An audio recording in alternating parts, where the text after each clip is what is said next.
So I think they're ready for us, everybody. So welcome again to another episode of We Got Next. We have an amazing guest today that is from Pillar Wallet, and we're very excited. We have Kieran here with us. And when we get to that point, you won't want to miss this conversation. We were talking beforehand and we were laughing and everything. So I know it's something that you all will enjoy. Just to start off with, my name is Christian Hayes. I am one of the co-hosts of the show We Got Next, where we try to make sure to bridge the gap between sports as well as cryptocurrency. There's so many different ways that you start to see it currently happening. And as we move forward, you'll start to see it in other aspects. We don't just touch on cryptocurrency. We will touch on sometimes real estate and the stock market and bring different people on that channel. Just before we continue, I just want to let everyone know that we do have two giveaways going on. The first one is once we hit 100 subscribers and 100 likes on any video, we will be giving away $100 in Bitcoin. Steven and I always mention you can go on our Twitter channels and our Medium platforms, and we have way more than 100 subscribers, but some people don't necessarily like to read things. They want to be able to drive on the go and then listen to things. So we want to end up grow this audience here. And what better way than YouTube to end up doing that? The other one is we have a crypto segment, as everyone knows. And on the crypto segment, we want to see who can come up with the most creative name for it. So whoever can come up with the most creative name will end up winning $25 in Bitcoin. With that, I want to throw it into the sports aspect because for all the American basketball fans out there, you all have probably been paying attention to the summer league that's been happening in Vegas. And I got to congratulate the Sacramento Kings. This is a team, their owner is a big person that advocates for cryptocurrency. So I really got to say congratulations to them. But Davion Mitchell was one of the co-MVPs of the Summer League. The Kings beat the Celtics 100-67, which is huge for them. The other co-MVP was Cam Thomas out of LSU. So Davion Mitchell went to Baylor, so he's a Baylor Bear for all the Bears out there. And Cam Thomas had 27 points. And the Brooklyn Nets, who Cam Thomas plays for, they went 3-2 in the Summer League, which was very good for them. Cam Thomas will be one that's coming off the bench, so it is important for them to have a bench since they already have Kevin Durant, Kyrie Irving, James Harden, and Blake Griffin, so they can't pay everybody the max contract. So it is congratulations to Cam Thomas. And the Sacramento Kings just have a young team. They continue to just bring on more people. You have Buddy Hield out there. You have DeAndre Fox out there. So also adding Davion Mitchell, that's another big piece that they have. The first team for the Summer League was Jalen Johnson from the Atlanta Hawks. You have Davion Mitchell from the Sacramento Kings, Trey Murphy from the Pelicans, Payne Pritchard from the Celtics, Jalen Smith from the Suns, Cam Thomas, as we mentioned, from the Brooklyn Nets, and Obi Toppin from the New York Knicks. So congratulations to all of them out there that are now first team Summer League All-NBA players, as they will call it. So we hope for the best for their future. We want to switch it over into the cryptocurrency aspect for everyone out there. And we have to start with Lionel Messi. So I was talking to Kieran earlier today because Lionel Messi, who is going to be playing for PSG, that's a top team right there, having Mbappe, Neymar, and now Messi. But we don't want to talk about the players on the team. I want to talk about the contract. And if everyone wanted to look at the contract, how they packaged it, PSG actually has their own fan token, which is running on the Chiliz and Socios platform. And now Messi will be getting some of his contract in cryptocurrency with the PSG fan token. So, Karen, what is your thoughts on this happening with some of Messi's contract being cryptocurrency? You know, I have to say it's not surprising at all. It's not surprising. I mean, people who, whether they're players or not, but generally have their finger on the DeFi pulse, are starting to consider this as a form of like investment that's coming as part of their pay packet. Yeah. You know, they get the fiat currency, and then a portion of it is almost like, you know, DeFi investment. You know, and they're getting that as part of their pay, and I think it's a really wise move. And I'm not, and just to say as well, at Pillar, we've had similar people come through and want to be paid in crypto, not cash. Can you believe that? That was 4 years ago. 4 years ago, people were coming through our doors and they wanted to be paid in crypto. They, you know, and you think back then, 4 years ago, they knew something. They knew something. And I also think the price of Ethereum then and what it is now, I thought they were crazy, right? I'll be like, hold my hands up. I was like, they were crazy. I was like, I need that money. But now when I think what that ETH is worth, I'm wishing I wish I had just one pay packet in Ethereum. So so people like Messi, they obviously have been informed. They're very well informed. They're well informed enough to be able to say, yeah, I want an X amount of percentage of my pay packet in crypto. No matter what platform, or the fact is they're watching the crypto space, and they understand what it's delivering to the world, how it's being utilized, how it's filtering through society and being used, especially being sportsmen. The way sports is starting to adopt crypto, he's getting it firsthand, right? Like how things are going. Yep. He's hearing it, he's seeing it, he's experiencing it, and the man knows enough to go, right, a bit of it crypto, please, straight out the door. So Exactly. so that's my opinion on it. Doesn't surprise me, but it's a wise move, I'd say. Yeah, and so just touching on what you just said, so other players that are out there that are accepting cryptocurrency and within their contracts or even in their marketing aspect, you have Trevor Lawrence, who was the #1 pick for the Jacksonville Jaguars in American football. You have Saquon Barkley that says he's accepting all of his marketing dollars in cryptocurrency, and now having Messi doing it, as well as Tom Brady. Everyone knows that he is one of the spokespersons for FTX Exchange. Just seeing these different athletes accepting it in cryptocurrency, like you just said, they are the most well-informed people. They have financial managers in their corner that are telling them everything that they need to know. So whereas a lot of the retail investors have to get their information second, third hand, or listen to YouTube videos, or even just be on Twitter, these people have the best of the best that they are paying to give him the correct information. Same with like Kevin O'Leary, Mr. Wonderful. All of these people get the information firsthand, see exactly what people are thinking. And they also have the information that not everyone else knows now. For example, we'll touch on like Walmart and other companies, or even AMC talking on it. They know this information before a lot of us can actually get it, before they give it to the masses. So Messi doing this only bodes well for the future. He has so much money now. And when you have these multimillionaires that are doing it, they're looking out for their kids. And their kids will end up being able to reap the benefits of this. And his wife and his girlfriend, wife or girlfriend, will be able to reap the benefits of it as well. So I got to say congratulations to Messi for doing this. And it helps a lot of people that are football fans out there to maybe think twice and look into cryptocurrency. So I do appreciate that from him. Yeah. Same.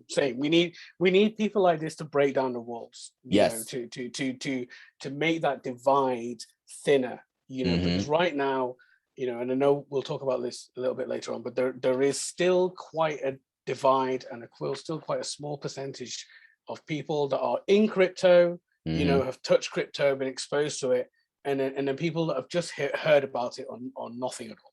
So this helps.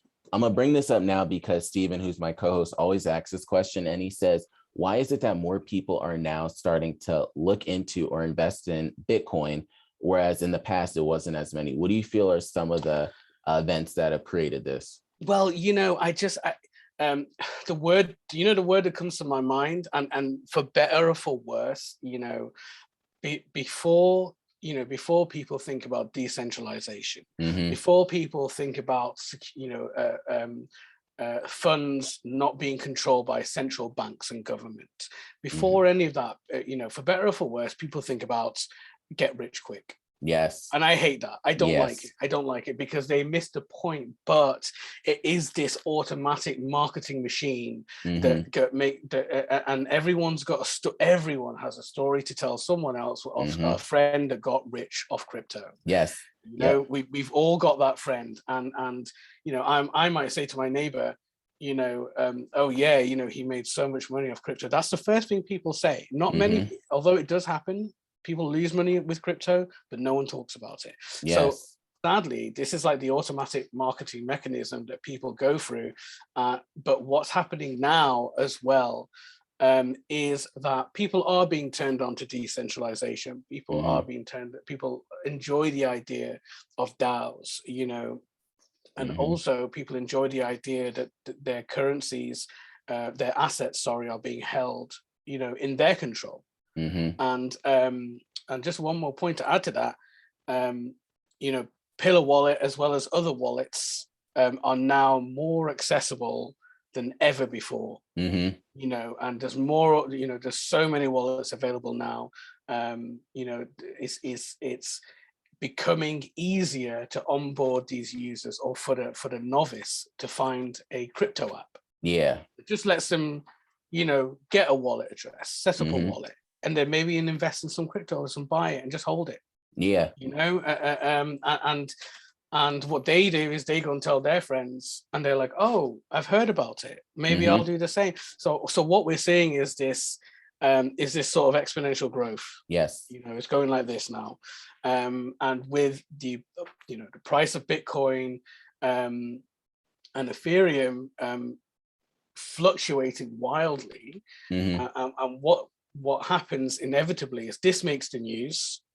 So there's a shockwave. More people hear about it. More people want to know, and then they see it going up and down like this. But what most people see on the news is when crypto is going up like that. That's all they see. You know, and they see that and they're like, ding, ding, ding, ding. You know, and they're just like, right. And for better or for worse, you know, this is why more people know about it now. There's just more media coverage. There's just more interest. You know, Mm-hmm. people are coming around to the idea of decentralization, etc.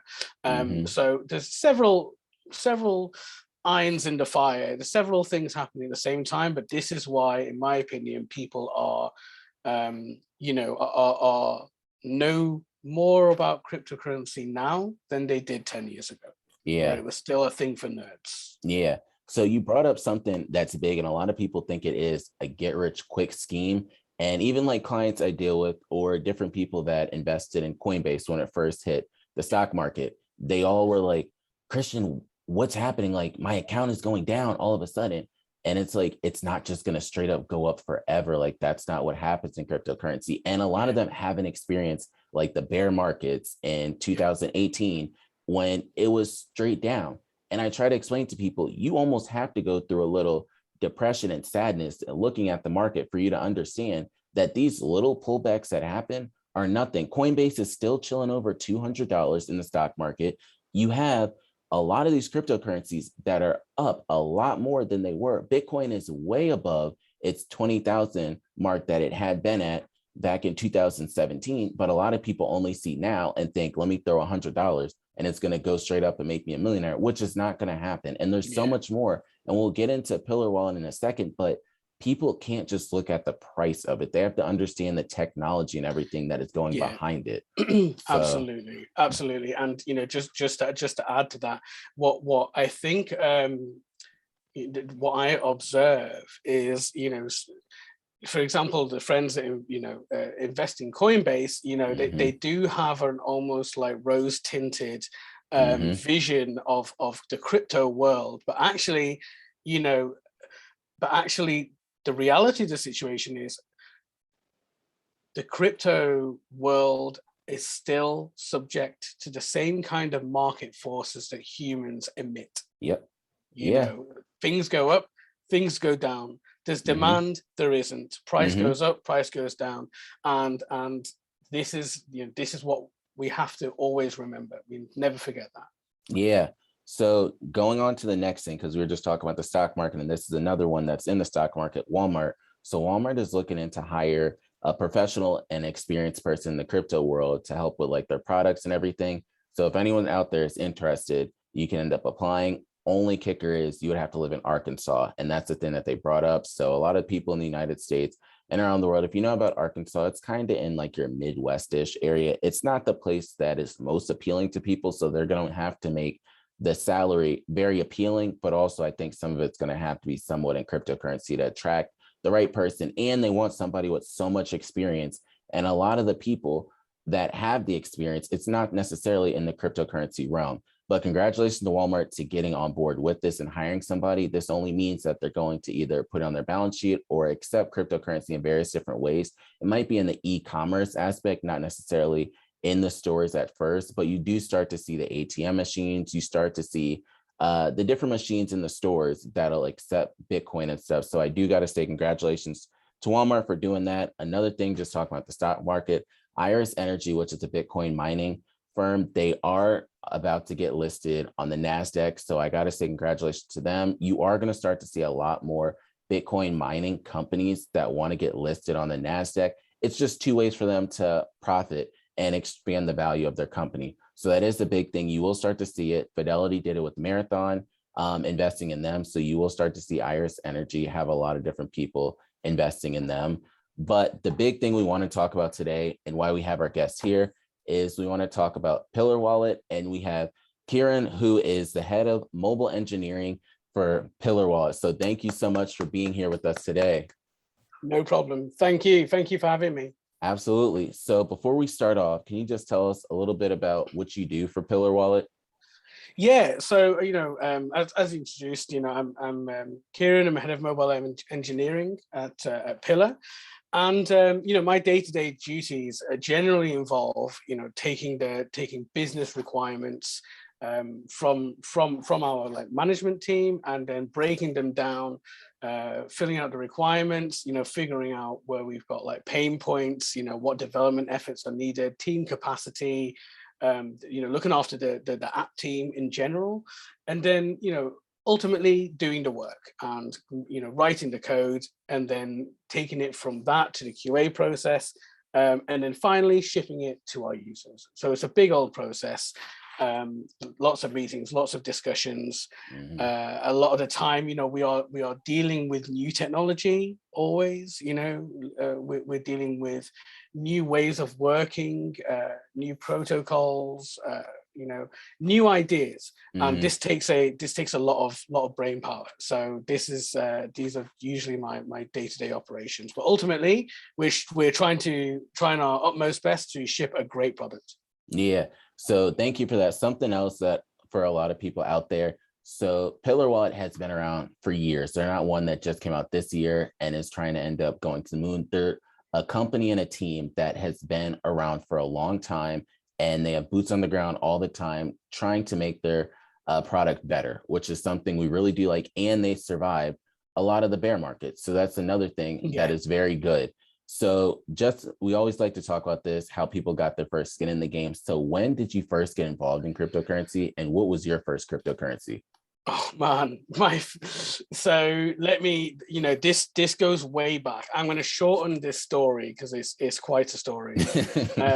But if we were, this is one where we should be meeting and have a couple of drinks over this sort of thing.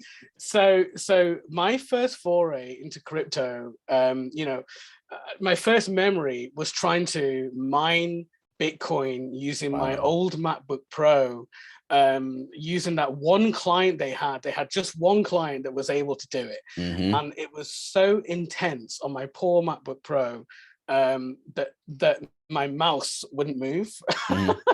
I had to turn off, I had to force shut down my machine just to reclaim my computer. Oh my God.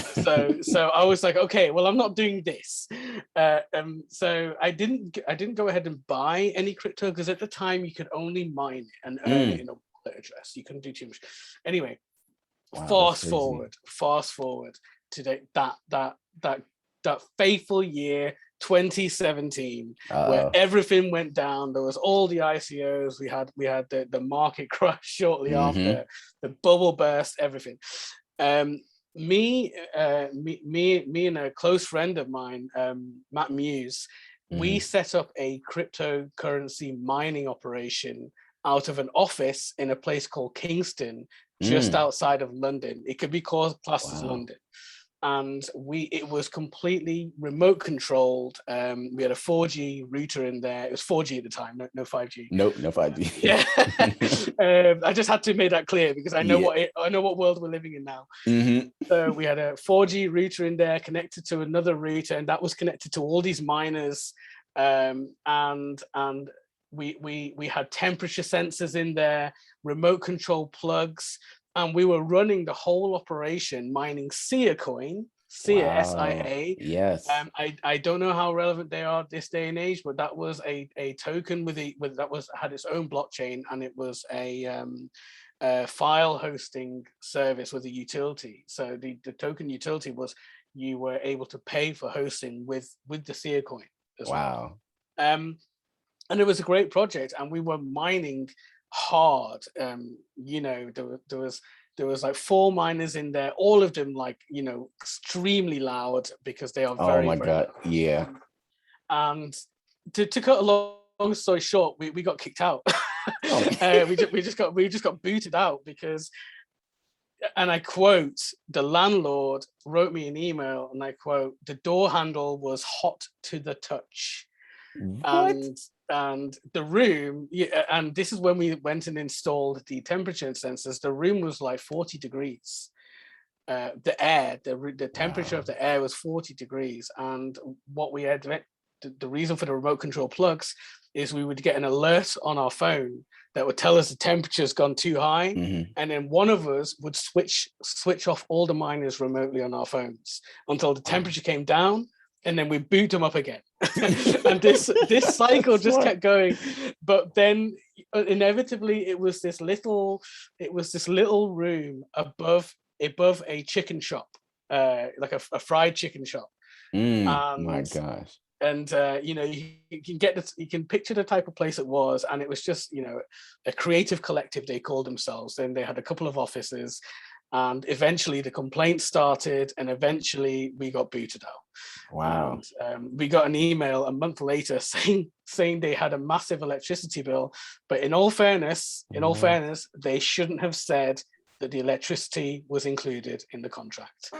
So, so this is why it goes full circle. Yep. But that was my first foray into cryptocurrency, and I've always been, being a developer, I've always been on the supply side of crime. I know. But I've always been on the supply side, like I've always been a builder, building websites, building applications, building machines, servers. Wow. And in this case, I was minting cryptocurrency. So that was my first foray into cryptocurrency. The fact that they included electricity. That's a bad move. That's horrible. I bet they changed the contract straight. Absolutely. And people probably ask them what changed. Yeah. Well, there was these guys. I know. So yeah, I want to talk a little bit about Pillar Wallet. So it's one that has been around for a while. Can you just tell us about what you all are? So, do you mean like from a company perspective when you say what we all are? Yeah. So what is your product so that people know, and just explain it a little bit? Sure. Got you. Well, primarily, first and foremost, Pillar is an app. It's a cryptocurrency app, and very importantly, it is a multi-chain app. So we support not just Ethereum, but all the other side chains as well. We currently support Binance Smart Chain, XI, Phantom, and Polygon as well, formerly known as Matic. Yeah. And we've built a platform as well called EtherSpot, and this is an SDK, a software development kit that anyone else can build on as well, that allows you to create wallets and access all your data and make multi-chain transactions as well. And this platform is what ultimately powers our Pillar app, and that allows users to make multi-chain transactions, especially in this day and age where we have a congested mainnet. It's cost a lot to make a transaction. Sometimes we see crazy spikes, especially when we have NFT launches. Yes. We see big spikes and then it drops again immediately. But the people that are losing out are the people that aren't investing in NFTs or waiting in line.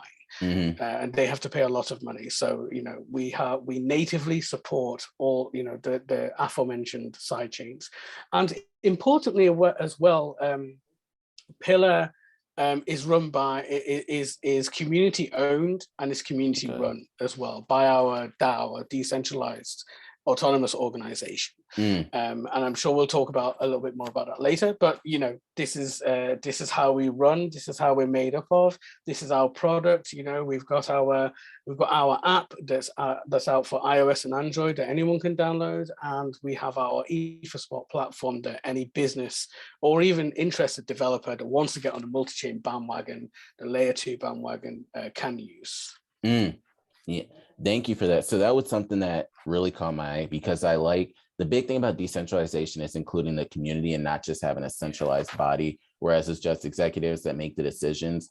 And so we can get into it a little bit now. So explain how people can take part in like making decisions in the community run aspect. Sure. So to become a pillar representative, part of the pillar community, the prerequisite is that you need to own pillar tokens. And once you own a certain amount of pillar tokens, I think it's 10,000, you are allowed to participate in the DAO. And then what happens here is you get voting power and voting rights. And as a DAO member, you can submit proposals to the DAO, and then the DAO will vote on the proposal. And if it gets voted in, then this is a decision made, and ultimately it enters our business cycle. And at the end result is it ships as a feature or something that was wanted from the business, whether it be a business change, marketing, something for the community, a reward, a liquidity incentive. It could be anything. It could be anything. Changing the color of our logo. It could literally be anything, and that happened. Wow. So, so it gives you that voting right and that voting power. Wow. Thank you. So we'll backtrack something real quickly. When were you all created, and then how did the concept even come about? So Pillar was born out of the ICO boom in 2017. Okay. Yeah. So, and we officially released our V1 version 1 of the app. The very first version was released on December the 13th, 2018. So it wasn't too far after that. We were hot on the heels,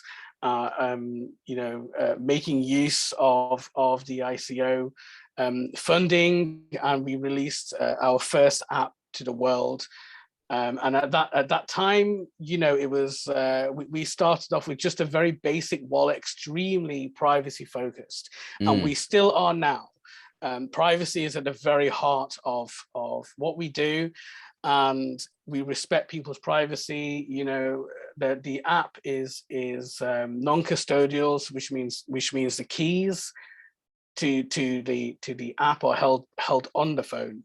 They're not held on a server. They're not held anywhere. So, for example, it would be impossible for a server to get hacked and then for someone to have your access to your pillar funds, because that's not how the way the system works. So the keys that unlock your account are stored in the high security memory part of your phone. So it's nearly impossible to get them keys. Yeah, thank you. So we're going to talk about hacking right now, because I heard on another conversation that you all had, you were talking about security, and then of course we just had the Poly Network one, and then a lot of people who are T-Mobile users might be a part of the 100 million users of T-Mobile that some of their information would end up hacked. So can you explain just more so the security, and just for people's comfort, if they want to invest in you all, to know that their funds won't be hacked just like that? Sure. So first and foremost, just want to let everyone know that when you're using the Pillar wallet, there are no funds that are stored directly on your phone. They are stored on the blockchain, on the Ethereum blockchain network, and they're stored in address space on the blockchain. What we do is we read that blockchain space and we make actions against that blockchain space, but your funds are stored there. They're not stored in the wallet, or they're not stored on a server. So we are leveraging the native security that the blockchain offers. Nothing less than that. So this is security out of the box. Your private keys, which is used to generate your account, which is used to generate to generate your primary account, which is used to sign your transactions, is held, as I previously just mentioned, is held on the most secure place on your mobile phone possible, which is a HSM, high security module, and or high security memory. And these spaces on your phone are so secure. For example, Google call this their Titan chipset. Google will give you $1 million if you can even just get into it. Wow. If if they're offering that amount of money, just if you can even scratch its surface, Wow, that's they're good. quite confident about the security, and we utilize that chipset and that security mechanism. That is where we store your private keys. So it's nearly impossible. I say nearly because never say never. Yeah, And I Google know. will give you $1 million if you can. But this is how seriously we take our security, and that will never change. Good. So something I really appreciate, because you brought up Google, and we start to see with other bounty programs with companies, they encourage people to try and end up getting into their software or into their blockchain, because it'll only end up bettering them. If you can end up getting into the company, they then know what they need to fix or update. So I really do appreciate that. And it's something that a lot of the people I end up working with or I help invest with, we're always looking for the best wallet. So that's something that I want to end up using for my company, and put a lot of the investment funds there where it is a safe and secure place. The other thing I want to ask is, what makes you all different from other wallets such as like Exodus, MetaMask, and Trust Wallet? And you can explain the difference a little so people can understand it. Sure. So I think first and foremost, I just want to say we are one of the first multi-chain wallets out there available, and we support the chains that I mentioned previously, and we put a lot of design work and effort and meetings and time and brain power into making the user interface as unified and as beautiful and as useful as possible, whilst appealing to the widest range of people, everyone from the novice all the way to the pro. And every time we do a release, which is about once weekly, we always make improvements to this. So the development cycle is extremely active. We put a lot of thought into our design. We are multi-chain, out of the box. And then also, we are, coming back to the DAO aspect of Pillar, we are community run as well. So there's no risk of VCs coming in and changing the way we operate. That is not a thing that can happen. We are community run. We're governed by the DAO, and every decision that is made, whether it be business or otherwise, is voted on by the DAO. So this is what makes us different. And of course, we love what we do. Every single person at Pillar is they call it crypto native. Yeah. But every person at Pillar cares about cryptocurrency. We believe in the vision. We're not some 500 strong corporate. We're a tight-knit team of people that are trying to make the world a better place via cryptocurrency and decentralization. Yeah, thank you for that. So big question, because you were talking about how you all are multi-chain, and a huge conversation people always talk about are fees. So how are you all able to offer little to no fees for gas? So there's two things here. One of the is we've got the multi-chain aspect, and the side chains that are currently appearing left, right, and center, they don't have the same constraints or even validation mechanism that mainnet has, which is constrained, it's bloated, it requires a lot of computing power. The way we validate transactions is I don't know, dated this day and age, I guess. Yeah. There's been a lot more, I would say, up to date ways of doing this, especially environmentally friendly ways of doing this. And when we say low to no gas fees, the low gas fees comes in with the side chains. Okay. Where the fees, the gas fees, for example, on Polygon is negligible, right? It's so minimal that most users wouldn't even see it. I even think it's funny when I'm making a transaction on the Pillar app and it gives me the fee estimation and it just says 0. What? And I just have to look again and I'm like, oh yeah, it is 0. Of course it's 0.000000 like 158, but we round it to 2 decimal places, so it just looks like 0. And every time I look at that, I'm just like, accept, you know. Yeah, I know. So it's so this is, and for these reasons, the side chains are getting a lot of traction. Sorry, my voice. Yeah. Of the chains get a lot of are getting a lot of attention now. More and more products are being built off the back of these new side chains. New ones are appearing with their own quirks and their own features, and it's getting more and more interesting. I'd say it's becoming more diverse, and everyone has the same goal, which is to provide a better environment for people to develop on, and in turn offer less friction to the user. Because I know for sure, and this happened to me when I tried to get my wife to send me some crypto, and she saw that it was going to cost £9. Oh my 9 gosh. English pound sterling. She wouldn't do it, and she said, "Why am I paying for this? What's this fee?" Yeah. And I said, "Oh, well, you know how I told you about network pressure and like XYZ, the fees and the miners." Like, she just didn't care. She was like, "Why am I paying £9?" Exactly. Yeah. Why am I doing that? Exactly. And do you know what she said? This was the end of this process. She just said, "I can get my Barclays app now and send you that money for free." And I was like, oh, got me. I know. Yeah. And no matter what I would say at that moment in time was not going to cut it. So it's all for the greater good. And then when I talk about the no gas fees, this bit is quite special, I'd say, in terms of from a platform perspective, and that's our EtherSpot platform. Our EtherSpot platform has built in to it peer-to-peer asset transfer mechanism. So it all happens off chain, and then whenever you're ready, you can settle on chain.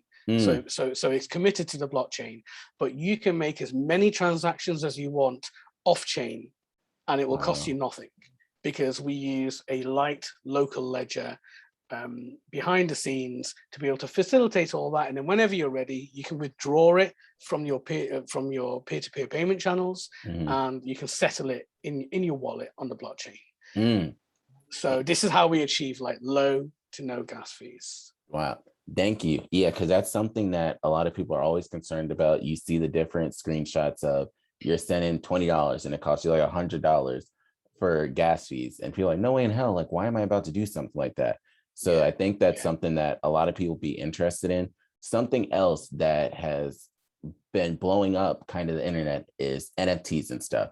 And that's something that I noticed with Pillar Wallets. So are you all able to hold the NFTs that someone were to buy on like OpenSea or Rarible on your wallet? Can you explain that? Absolutely.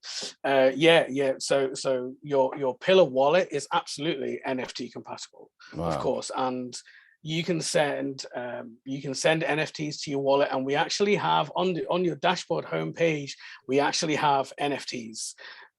So you can tap on it and it will show you a gallery of your NFTs, and then you can drill into it for more information. We are still doing work to make NFTs a first-class citizen of our app, because the traction around NFTs has become so great that we can't not ignore it. And trust me, we've got NFT enthusiasts on our team, me included. I like to everything I think about is NFT based in this day and age. I'm looking at like a piece of art, and I'm like, oh, could this be an NFT? Yep, I know. Anything. Anything. I'm looking at anything now. NFT is on the forefront of my mind, as I'm sure it's on the forefront of many things. And I just want to say something special about NFTs. NFTs have crossed that chasm faster than crypto ever did. I think it won't be long before more people know and understand what an NFT is before they delve into buying crypto. And I think this is due to the human element of NFTs: art, music, ownership. Ownership is a bit of a, it can have a double, it can be a double-edged sword, but like, it has that human connection. And I think this is why NFTs have become what they are. Yeah. So before I continue with that, it's crazy because I was talking to an NFT creator, Yam from World of Women, and I asked her about Bitcoin and cryptocurrency, if she owns any. And she really doesn't, because NFTs, you don't necessarily have to be per se in like the cryptocurrency and Bitcoin. They're just artists. And then they have people that help them out with like the smart contracts and everything like that. So it's really crazy that, like you just said, a lot of people can get into the NFT side of it and understand that before they even do understand the Bitcoin and cryptocurrency and all the other aspects like the blockchain and stuff. So my other thing is in regards to like NFTs, are you able to connect the Pillar wallet to like OpenSea or Rarible for you to be able to buy straight from that wallet? Or so it's interesting you said that, because there's two things here. The first thing is, yes, you can connect the Pillar app directly to OpenSea to purchase NFTs, etc., using the assets and funds in your wallet.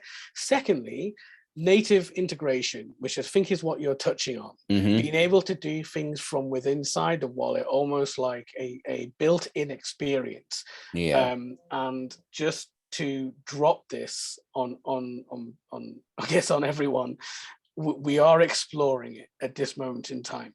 Cool. I can't tell you with who, but I don't want to say too much, but this is something that we're talking about within the company at this moment in time. So there could be coming something special regarding that coming soon. Thank you. We appreciate that a lot. Because I noticed that you can end up connecting a card or a bank account to transfer money into this wallet. Can you end up telling like what countries can do that, or can anyone take advantage of this? So the system that we use, the provider that we use is called Ramp. Yes. And it's a play on words, like on ramp, they call it. Ramp is available in 170 countries. They offer 30 different cryptocurrencies on different chains as well. They recently just started supporting Polygon, XDAI, Binance Smart Chain. Sorry, so they allow you to buy that using your card, for example, in 170 countries. It's worth noting that in certain countries there are different sets of restrictions, and it's usually due to local law, government, etc. For example, in the US, I can't name any examples, but I know in the US there's certain restrictions per state. Yes. Yep. So for example, one state you might be able to buy XYZ currency, but you can't buy ABC. So although we do offer like 170 different countries, it's depending on the local law of where you're from, you'll get a different option. But yes, we do. In short, we do allow that. Yes. Yeah. So just to tap on what Kieran was just talking about, New York, for everyone in America, New York is a big one. You'll start to notice a lot of apps and exchanges don't necessarily want to end up working or having things with New York because their guidelines or regulations are a little bit different. A lot of the other states overall are very accepting, but New York, you can even see like they have the bit licensing, or certain exchanges will say, all right, we accept it everywhere, but New York, we have to go through more. And a lot of these guidelines and regulations come with money too. So you just have to think about all of that. The next thing I wanted to touch on is just the future of Pillar Wallet. So a lot of people might look at the chart and the volume of Pillar Wallet, not necessarily looking at all that you're doing behind the scenes, and see that it stayed about relatively the same. Can you end up talking about what the future holds for Pillar Wallet, just for some investors that don't necessarily look at what the technology is and they just look at the price of things? What can they expect from you all? So, we are always working. We're always working on this. We're quite acutely aware of how the price is at this moment in time. But what we want to say to people that are wanting to invest in Pillar and buy Pillar tokens, there's never been a better time. The company, we're one of the few survivors of the ICO boom, I'd say. We've survived, like you said, many different like ups and downs and bull runs as well. Sorry, was that bear market? We survived many different bear markets. Yeah, I know. And bull markets too. And bull markets. We now operate. We are now a DAO, and we are governed by the community. Meaning that if you invest and you buy in Pillar, you have a stake in what we do, and you have a voice. You have your say. You're allowed to put forward your proposals. You're allowed to vote and make decisions. Tell us what to do. If you've got a great idea, submit it. This is the power that you get with the Pillar tokens, and it's not just it's not just the ability to vote within a DAO, but you're also gaining access to be able to suggest what to do with it as well. For example, using Pillar tokens as a utility for apps, for games, for other token utilities that might not cover anything else, but might be something completely unique. If you've got an idea, just buying into Pillar and buying Pillar tokens gives you the platform straight away via the decentralized autonomous organization and the community to be able to turn these ideas into action. I would say it's a very easy, wise investment to make. If you've got a great idea, you can get in on the ground floor for relatively not a lot of money compared to putting your money into ideas that may never go anywhere. Whereas we're an active community. We're a passionate bunch of people. We all care about what we're doing and trying to make Pillar the best app and token that they can be. And we're all working with this together. So it's not like it's going to be a case of you buy Pillar tokens and you're just left out in the cold, holding it on an app and being like, well, what can I do now? What can I do with this? Once you've got Pillar tokens and you've got a certain amount of them, you can direct the future of the company, which is a very powerful thing to be able to do. And that's what we offer in the immediate sense. So that's something, and I told you about this before, that I really do appreciate the community having a big say in how things are. A lot of different governments, they say that the public and the citizens have a lot of say, but then when you dive deeper into things, you start to realize that the lobbyists and the higher ups might necessarily control more of the power. So we do appreciate that people that hold on to the Pillar token do have a say in it. I'm going to switch gears really fast and talk about sports. Have you been keeping up with any sports or even the Olympics recently? Yeah, I really have. Yeah. So just to give you a little bit, I'm not the type of person that religiously follows sports, but when it comes to something like the Olympics, where it's like national pride is on the line, this is the stuff I watch. So I watch like the World Cup for football. I take interest in how sport changes. I watched it as much as I could of the Olympics. I loved all the new sports that came to the organization, and BMXing, rock climbing. Like, it was just really fascinating stuff, so that's the sort of person I am when it comes to sports. So so that's the most recent thing I've been keeping an eye on. So it's crazy. I'm glad you brought up rock climbing, because I was looking at different videos and stuff, and there was one, it was two women going up against each other, and this woman was clearly ahead of the other one, looked like Spider-Man climbing up the wall. I know, right? Got to the top and fell, and I was like, damn, like, you got that far. I know you had to be mad. You worked your whole life to get there, and that one slip, and the other one was able to get to the top and hit it. But you could tell the whole way as she was swinging down, she was just pissed that you're going that fast, and it's almost like you're not even thinking about what's happening. You're able to just climb up there, and that one slip can mess up everything. Absolutely. It was so grim, and it was the same with the BMXing. Like the stunts they were pulling off were so unreal. Yes. And then it just took 1 centimeter of a slip on an iron bar on the wheel, and the person just went straight down. You're done. And I really feel for them. I really feel for them. Yes. At that moment in time, because like you said, the pressure is immense. And I know there was a lot of focus on like mental health this time around at the Olympics. We had a few high profile like gymnastics. Simone Biles. Dropping out. But am I right in thinking that Simone, she dropped out, but then she did it? Yes, she did a different event. She did, and it was phenomenal. Like just seeing her perform, I was just looking at her. I'm just like, is she human? I know, it's so ridiculous. Right? Simone Biles was just like, I was like, and everyone was just like clapping, and I was like, well, that deserves a round of applause. She's a machine. Yes, she's a machine. So yeah, absolutely. I thoroughly enjoyed that. So I don't take interest in like our local leagues and stuff like that. But when it comes to the big events, national pride stuff, I do take interest in that. Also, I just wanted to touch on something that, you being American and me being British, America, I noticed recently started carrying cricket. Yes. And I don't know if I think they've been carrying it for a long time. I don't know, but I've just started to see it on TV. And I love what they've done with the graphics. The graphics are incredible. They actually simplified it and made it interesting to watch. Yes. Right? Yeah. That's coming from someone who's English. So I just wanted to say, like, great job. Like, you made it good.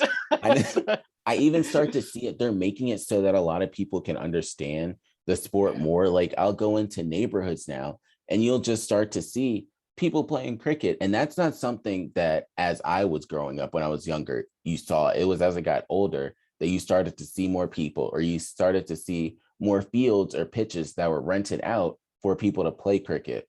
So that is something. Yeah, they definitely have made it easier. Another one, rugby. I start to see a lot more on TV. And then I'll just see myself just sitting there watching it, starting to understand and get the grasp of the different sports. So I do like America is trying to educate people on other sports outside of just soccer, for American soccer, American football, and then even basketball, because those are the ones a lot of people know in baseball. But you're starting to see people talk more about rugby, talk more about fencing is another one too, and badminton are big ones. And I'm like, what in the world? I never saw these growing up. I knew what they were because people like told me about them, but that was not something everyone was playing. And then cricket, no way. But seeing that now, it is a big thing. And I do congratulate them because they're trying to at least show people what other sports are out there. Yeah. So, and I think they're doing a damn good job of it as well, I have to say. Yeah. So before we wrap up everything, where can people even buy Pillar Token? So you can go straight, you can download the Pillar app from iOS or from the App Store or Google Play, and you can download it. You can buy it straight within the app itself. If you don't want to take that route, we have plenty of liquidity on Uniswap and SushiSwap, so you can go and get your fill there. That's absolutely no issues there. And also we have a few for those that might be interested. We're currently looking at running liquidity mining initiatives on PancakeSwap, which is on Binance Smart Chain, and QuickSwap. So if the community, the DAO, is currently voting on this at the moment. So just coming back to the DAO making these sort of decisions, this was their idea, and we're voting it through. Providing it passes, which I'm sure it will. Yeah. You will see these initiatives. So if you're looking to buy a Pillar and want to hold out a little bit till the liquidity mining initiatives start, then please do. Otherwise, you can buy it on liquidity on Uniswap, SushiSwap, and from within the app itself. So something else, just have to shout them out. QuickSwap has definitely come on the scene a lot. They're one that not as many people heard about in the beginning, but QuickSwap definitely has come up there. A lot of people have heard about like SushiSwap and PancakeSwap, but congrats to QuickSwap out there. How can people stay in touch with you all on social media platforms? So we've got a few avenues. The one we would like to keep in touch with you the most is via our Discord. And to access our Discord, you simply need to go to chat.pillar.fi. That's chat.pillar.fi. And you'll be linked straight to Discord, and then you can come in, join us, speak to the community, join the DAO, get help, learn from other community members. Just come in and say hello. You know, we're happy to have you. And then also on Twitter, we're just Pillar Wallet on Twitter. Cool. Thank you. So before we let you go, we ask this question to everyone. So we got to end up taking the time to learn about it. And with you, so if you could sit down and have dinner with any 4 people, past or present, in life, who would the 4 people you would want to have dinner with? Oh wow, what a question. So let me think. So it would have to be this might be like the de facto standard for me, for nerds. It'd have to be Elon Musk would be the table. And I reckon he would just be, from the books I've read about him, I reckon he would just be annoyed all the time at why his rockets are. Do you know what I mean? I reckon he'd just be annoyed, you know, just thinking that we're all like losers and he's going to Mars. Yep, I know. You know. So I think he'd be there, like probably just really annoyed with us. I think number 2 would have to be like Winston Churchill. Oh, okay. Right. And I know that's an out there one, but I imagine he's just going to be sitting there with a cigar, just quoting, just nonstop quoting Churchill quotes. Yep. Just cigar, not even talking to anyone else, just sitting there with a cigar, just saying quotes. I think number 3 would be like Steve Jobs. Yeah, that's a good one. And you know, I would have loved to know more about Steve Jobs' mind. Yes. And you know, the person he is, and you know, no one can. It's the same with Elon Musk again. In fact, the whole list. No one can question their drive.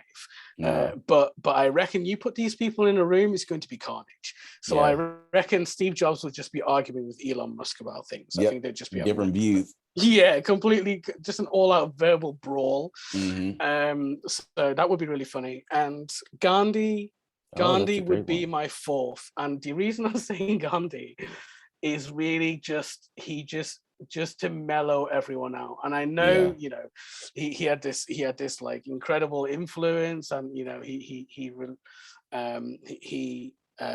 gave India its independence and stuff, but I reckon he was just a really passive, calm character, you know, in his robe. And I reckon that would just bring the heat down a little bit, you know, but I still think, you know, in that in that meal, I just think it would all be about Steve Jobs and Elon Musk just having it out. Yep, the whole time. So, yeah, and that's what I'm there for. Yep. So yeah, they're my 4. So what's great about what you said is, I know every single time, like, people used to ask this question, Elon was the first one that always came up, because his thinking is so different than anybody else that I've ever come in contact with or heard about, because him and Jeff Bezos are the only 2 that can view the whole globe as so boring that they're like, I just want to go to space. Like, let's go explore other planets and extraterrestrial activity out there. That like, we did everything on Earth. But then also him doing electric vehicles, you see him on all these different podcasts, and he's just like smoking or doing like all different types of drugs and stuff. And then like his investors like, what the hell are you doing? Like, so then that messes up the stock. But he's still gonna do whatever he wants to do. So just learning. Absolutely. He still does it. And then still is doing groundbreaking stuff. You know, he definitely is a unique person, and maybe someone that the people that are, you know, his stockholders that are shouting at him, maybe should learn a lesson or 2 from. You know, I know. Yeah, they should learn a lesson or 2 from people like Elon Musk. You know, they don't stereotype these people. No. You know, these when I say these people, I'm talking about people that might do the certain actions that Elon Musk does that might be frowned upon. these people are also some of the smartest people in the world as illustrators. Yes. So, I just want to say we all need to keep that in mind, because I think more people like Elon Musk will pop up in future.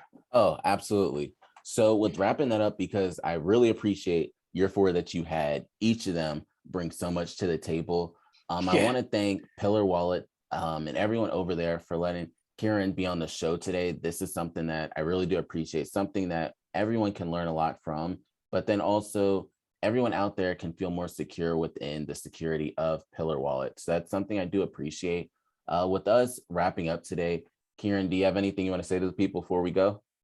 I just want to say thank you for having me. It's been great. It's been great speaking to you. I hope I've educated you all a little bit.